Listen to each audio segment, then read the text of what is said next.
छत्तीसगड येथे केंद्रीय राखीव पोलीस दलात सेवा बजावत असताना बुधवारी पहाटे झोपेतच हृदयविकाराच्या झटक्याने कागल तालुक्यातील हळदी गावचे सुपुत्र सहाय्यक फौजदार श्रीपती भरांबळे यांचा मृत्यू झाला होता। आज त्यांच्या पार्थिवावर हळदी येथे शासकीय इतमामात अंत्यसंस्कार करण्यात आले।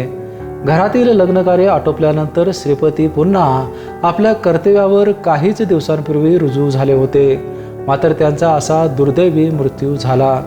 आज अंत्यसंस्कारावेळी नातेवाईक, ग्रामस्थ, राजकीय सामाजिक क्षेत्रातील विविध मान्यवर उपस्थित होते। देशसेवा बजावत असताना झालेल्या त्यांच्या मृत्यूने हळदी गावावर शोककळा पसरली होती। BPNसाठी कागलहून सर्जेराव भाट।